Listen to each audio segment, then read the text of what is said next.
All right, folks, you might be a little confused as to why you can see Wellington's victory here when the title of the video on the big board is Eylau 1807 Battles of Napoleon. Well, I just wanted to, I've been looking for a reason to pack up the second of Chris Pirillo's disasters when he has come to trying to re-implement classic games.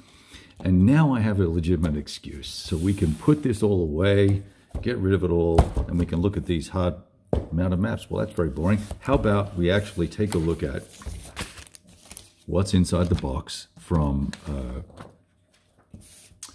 Sound of Drums. Let's move over to here, pan over to here, and take a look. I'm going to say right now, since I took a sneak peek inside the box, that this, just on a quick glance, Uwe has done probably one of the most elegant and delightful presentations of a war game I've seen in the last 10 years. Just glorious. So matte finish artwork, big 3-inch box, at least I think it's 3 inches. Comes with a counter tray. It's been a long time since I've seen a company actually make the extra effort to put a counter tray in. In fact, there's 2 counter trays. So how about that? So 2 counter trays, put everything in. We've got our counters here, which are nib-free, pre-cut. They're shrink wrapped so that they will drop out nicely for you. I'm not going to unpack them all because they will fall everywhere, no doubt. 4 dice. And then inside the box, we have a semi-gloss paper, lovely scenarios and notes and history, which is 18 pages covering the various scenarios. So we've got the Battle of Night Quarters, 7th of February, Murat's massive cavalry charge, Davout, and I can't pronounce that guy's name, so we're going to leave that alone. And then the entire campaign or battle for the day on the 8th of February, 1807. Historical background and designer's notes talking about the simulation, the scale, the game system. So super excited to get the rules down and looked at. You'll see some more content in just a second here. So rule book, full color, clocks in at 33 pages, so very consumable for all of us regular wargamer folk. Everything looks a decent sized font, as I said, full color with blue notes to kind of coach you along. Lovely diagrams here.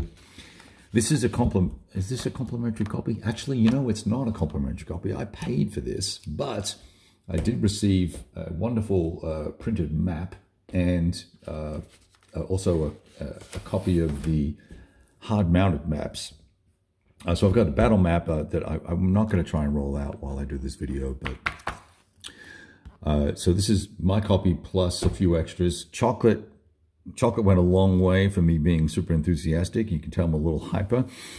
So we're going to flick through the rules real quick. We'll have it's going to be interesting to see how this plays out and where this fits in from a complexity standpoint when we've got La Bataille at the super grand tactical detail, roll a lot of dice, and the ASL of Napoleonics, all the way down to obviously the more simplistic older SBI titles. And then we've got what I would call lightweight or medium weight Hexasim system, which is, I think it's the Rising Eagle system that's called. So this will be somewhere in between those two, and I'll be curious to see how this pans out. This won't be as complex as New England Simulations Eylau that is coming out very shortly. We'll be expecting that in the mail in a little while as well. So we'll be able to compare those two and compare the results of the battle. That'll be fun. I may have to wait until I get to a larger space to play, but maybe we can put a smaller scenario together. All right, rulebook. That's rulebook. Now check these out. These, look at this, is all hard-mounted army displays, so we can keep track of orders, activations, first and second, third activations for both sides, the French army, the Russian army here. I hope you can see that okay. Just beautiful quality here, very impressive. Put those to one side. And of course, what is a Napoleonic game without having full color order of battle displays so that you can set these things up and know who belongs to what? Color-coded cores and divisions. Color-coded cores. So these will all be fairly readily identifiable. I like that. Very nice. And here's the Russians. There's a lot of content in this box, so I won't unfold this one, but you can see the same stuff there. Impressed with this. These are full 2mm, I think, is what the little letter said. Charts and tables that are very thick and sturdy and substantial and well laid out. Nice palette, keeping in the artistic vein of the maps.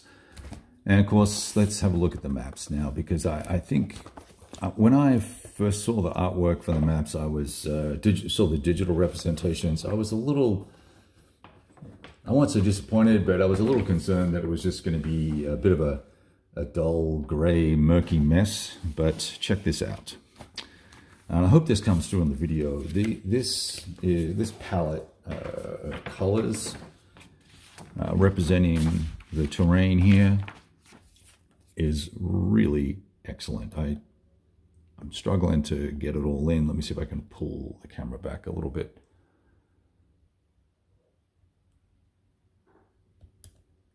Gives you a good feel for what's going on, what everything is, where everything is, the different terrain types, without it being a clash of pastels, which has been a recent theme in a lot of wargaming. But also captures the winter aspect, given that this is set in February in Russia.